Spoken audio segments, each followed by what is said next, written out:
ibalik natin yung kanina set up. Balik na po. Wala sa lapangan nila. Nagkakalang space sa ato ang securities. Palahapsan at hamloy ang ato ang programa karong kapitula. Kailangan ka ng hamloy. O hamloy! Hamloy lang. We would want to request na wala na pong tatayo dito, ha? Sige, usog pa muna, usog pa po. Yes, o karon na partner, ato lang paginawa ng muhak. Grabe to. Ano talaga to? Halos lahat naman sa kaibigan. Pero ito talaga mayroon kami mga nakakausap na maayos, talagang marunong at matalino. Grabe talaga. Margaret is one of the best talaga, actually. Sir, Huwag na natin patagalin pa kung pabigay niyo kanyang mensahe ang 1 hour sa Equatorial Candidate. Let us welcome Attorney Rodate Marcoleta. Wow! Kalala ko ganito, galing Manila. Yes. Yun. Oh!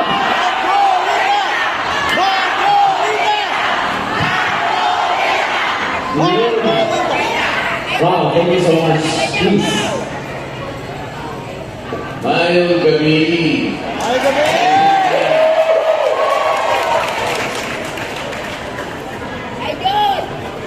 Nagpunta po ako rito dahil sa imbitasyon ng aking natanggap Green Rights Movement. Importante po sa akin ito kahit napakalayo ng Davao at napakarami po ng aming sorties sa Luzon. Pero kailangan po na makarating din ako para makapag-participate din ako sa event na ginagawa natin ngayong gabi. It is very important to me to express my side on what is happening to our country today. Kasi po bilang isang abogado, naiintindihan ko naman ang mga proseso ng batas.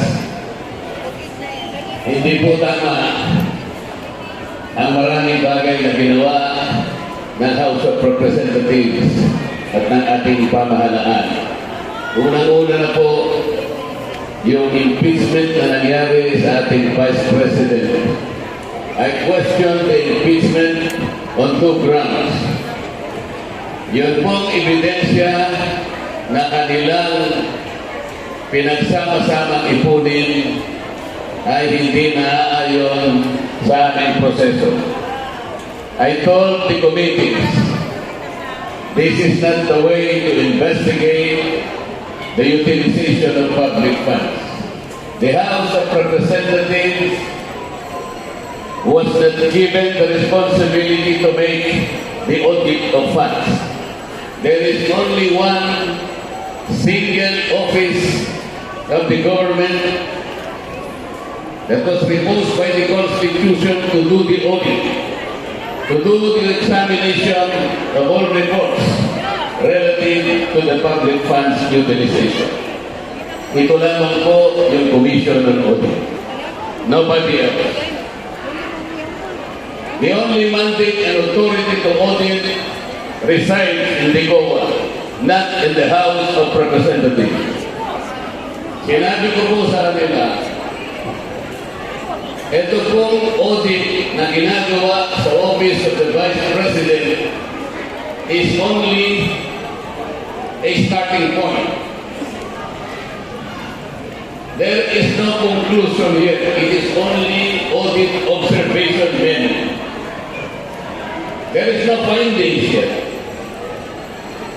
Ang totoo niyan, sabi ko, kahit na itong audit observation memo will transition into a notice of disallowance. The notice of disallowance is still assailable. It is available. Bakit ka po tayo gumagawa ng isang bagay na ginagawa ng Commission on Audit? We cannot encroach upon ourselves the mandate proposed to the Commission on Audit. Hindi po natin pwedeng kunin yun. Wala silang mga isagot. So I ask the Commission on Audit, Sila yung tinanong. Can you surrender your authority and mandate to the House of Representatives?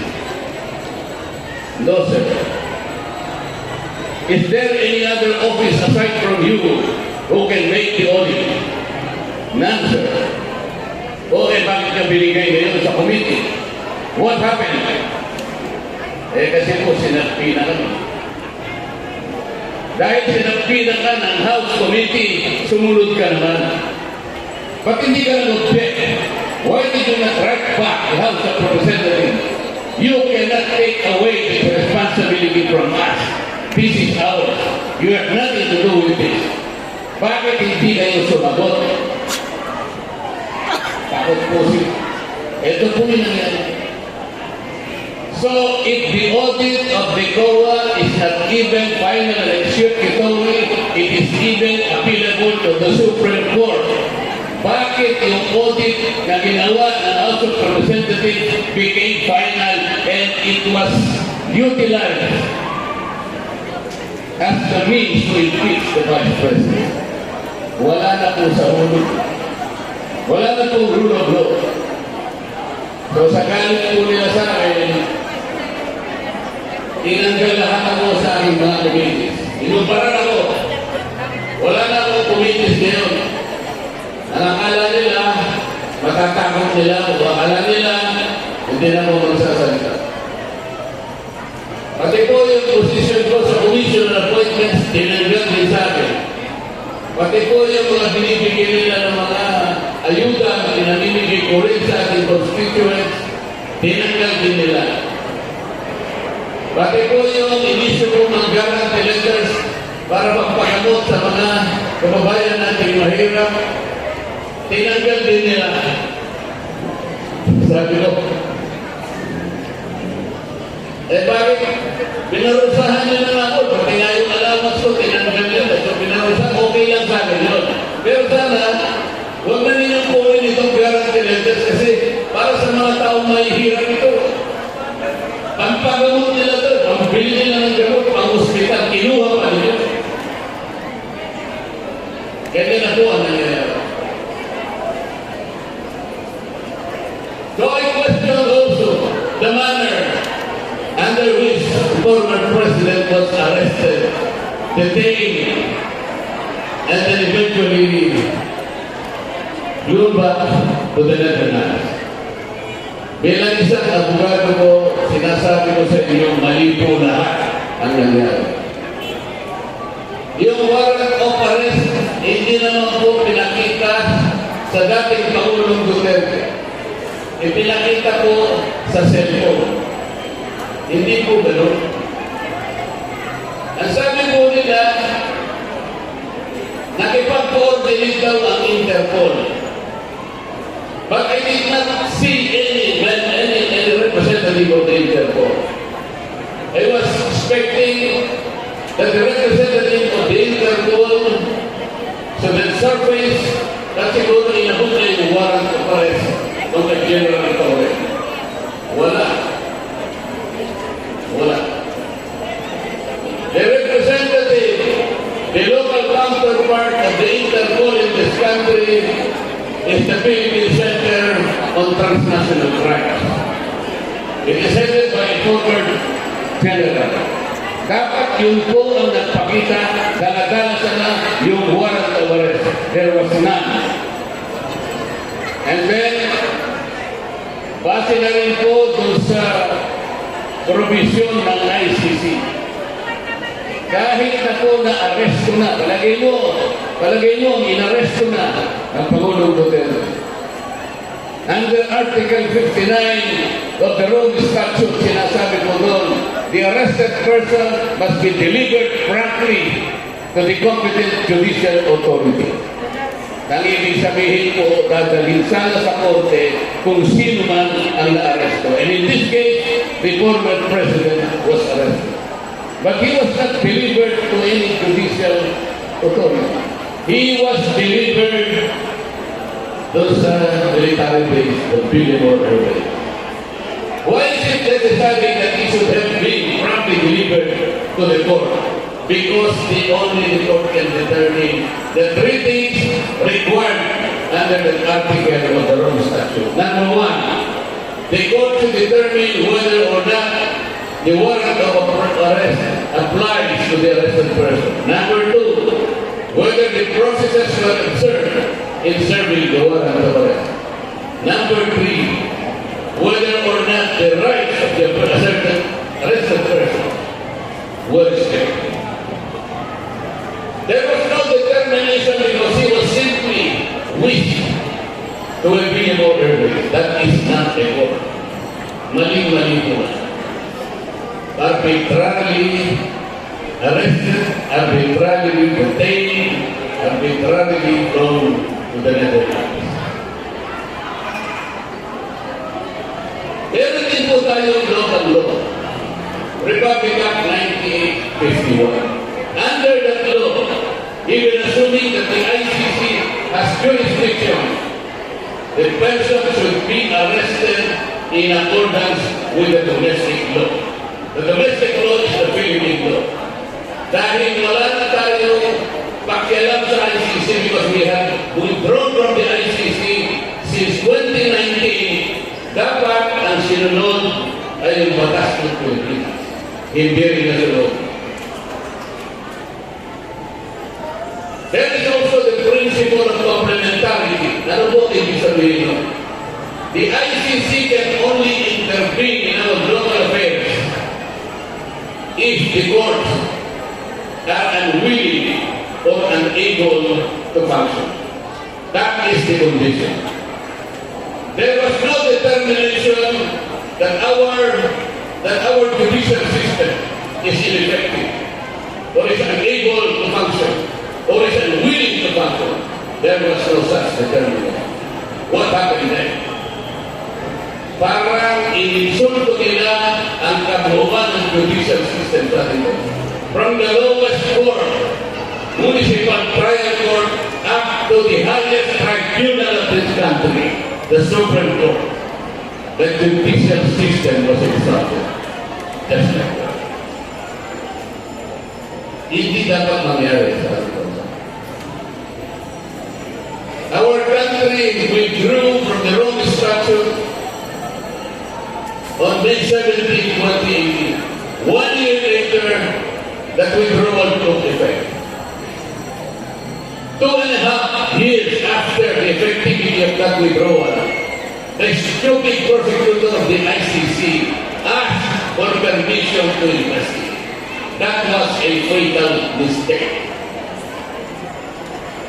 There is a distinction between the existence of jurisdiction and the exercise of that jurisdiction. I think the legal team of President Duterte should capitalize on that mistake taken by that ICC prosecutor. That is the pivotal issue. That was the pivotal issue. Alam po ninyo, masakit din sa loob ko eh. Alam ko, lalo na sa inyo na, hindi lang kayong nalulungkot sa aking palagay.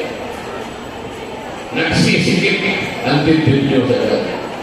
Hindi dapat nangyari ito sa isang Pilipino, lalo-lalo na kung ang Pilipino yun ay dating Pangulo ng ating bansa.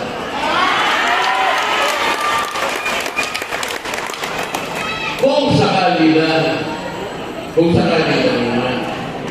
may kasalanan talaga si Pangulong Duterte. Meron po tayong mga batas sa ating bansa. Yun po yung sinasabi ko. Bakit kailangan usigin siya? Bakit kailangan litisin siya?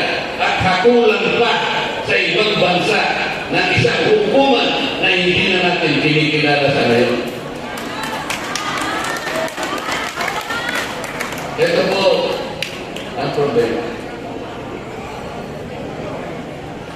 Wala na pong jurisdiction.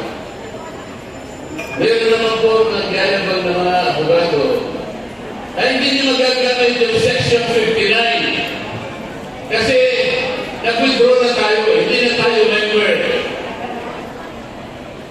Kaya kung hindi ba naman gagawin ang abogado na yun, wala na pala tayo, hindi na pala tayo member. Oy, bakit niya hinuli si President Duterte? Napakasimple ng mga sagot. Bakit niya hinuli? Nandiyan po siya ngayon ay tinatawag namin. Alam po, Tinatawag nila, no? alam po ninyo, kailangan po natin ipaglaban yung tama. Kailangan po natin itama lahat yung mali.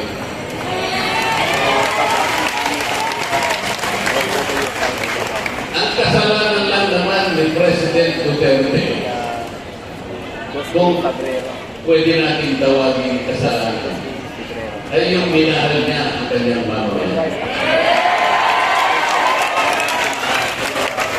Siyempre, Presidente siya. Higit sa lahat, siya ang nakakaalam kung ano ang mabuti sa kanyang bansa at sa kanyang mamamayan. Nakita niya yung panganib ng droga. Alam niya ang epekto na gagawin ng droga. Hindi lamang sa isang tao, kundi sa kanyang pamilya at sa kanyang lipunan, sa kanyang kabuuan. Mawawasak ang lipunan. Masisira ang lipunan. Yun ang nakita ni Pangulong Duterte. Siya ang Pangulo ng Pilipinas. Siya ang mayroong responsibilidad ito sapagkat sa ating saligang batas, ang Estado ay nananagot na proteksyonan ang kapakanan ng kanyang mamamayan.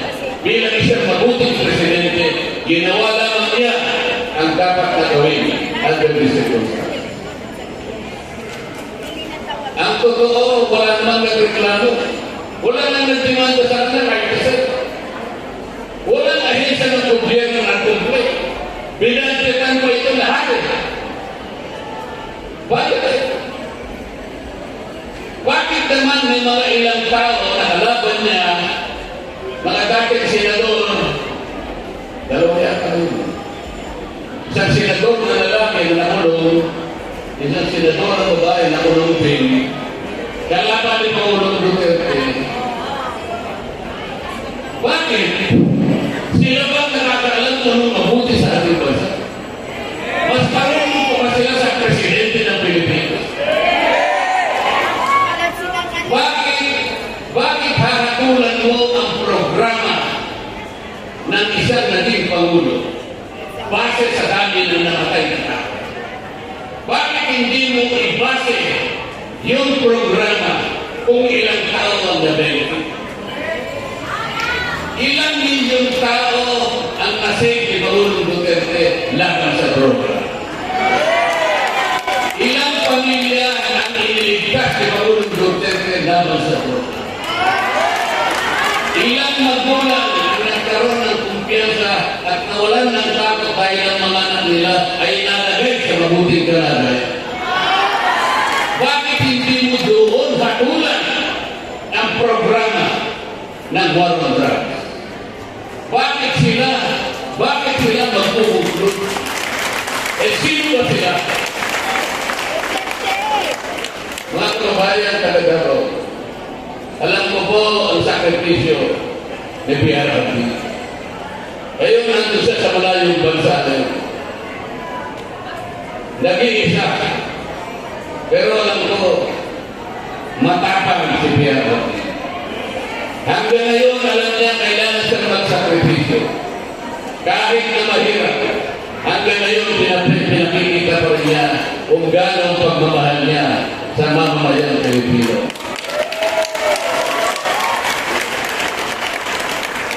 PRRD is the image of courage and sacrifice. PRRD is the embodiment of a leader who gave his all to his fellow Filipinos, but he asked for nothing. PRRD is the embodiment of a brave, strong, and enduring leader who can give his life to his people.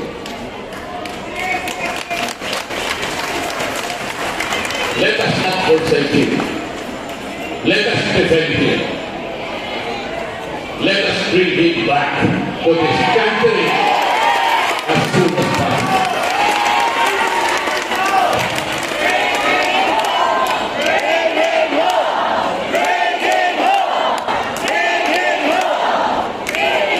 Let us not lose hope. You know, I know that there is always time for reckoning and for truth to prevail. Let us bring back decency. Let us bring back integrity. Let us bring back accountability in this country. Let us bring back our patriotism. I word about that. Let us give him the full support, the kind of support that only the Filipino can give. And you can approximate that kind and extent of support depending on how much you love your country. Let us bring back the core values of the Filipino that define us. Those core values that describe as to who we are. Let us bring back PRRD home. Mga kababayan, magagawa po natin ito. Together we can do this. But you will have to help us also. The turning point is May 12, the elections. Alam na po ninyo kung anong gagawin ninyo. Merong isang team dyan. Hindi ko alam ang pangalan ng team. Hindi sila kumitibo. Wala silang sinasabi. Hindi ko alam kung alam nila na binukod si Pangulong Duterte. Hindi ko alam kung alam nila na nandun sa Netherlands. Basta wala silang tibo. Parang walang nangyari sa bansa ito. Yun ang team. Hindi ko alam ano ang pangalan ng team.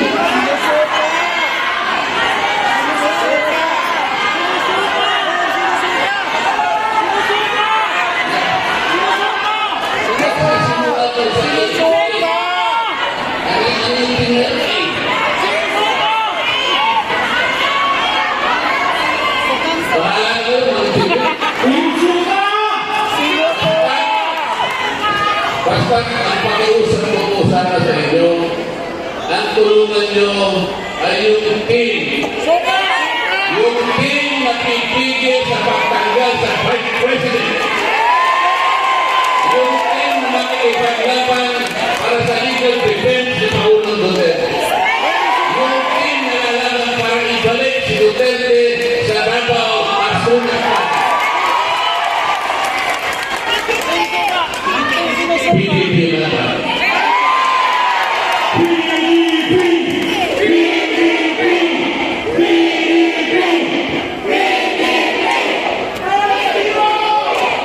Number 10, Gilmondo.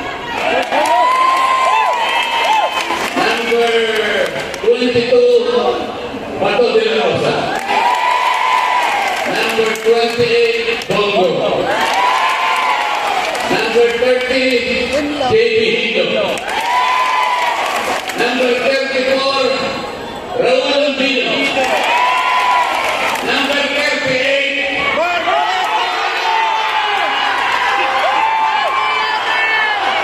nakalimutan ko.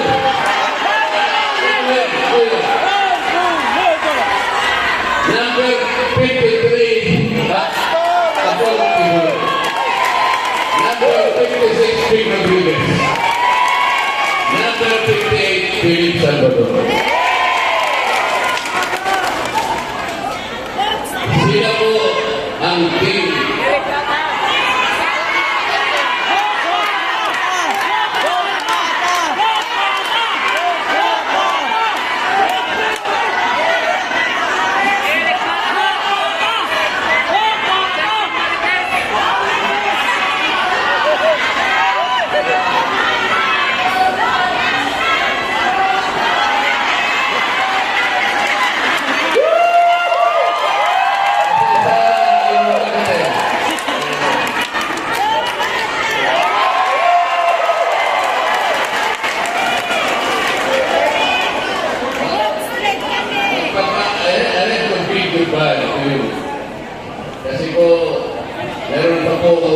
meeting sa Maynila.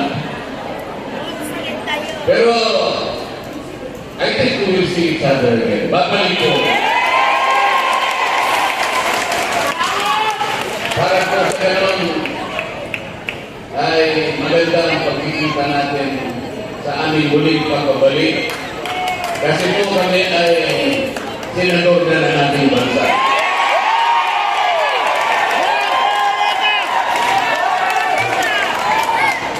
At para naman hindi niyo ko ganap na makalimutan habang hindi pa kami nakakabalik dahil matagal-tagal pa naman, ay meron akong iiwasan sa inyo.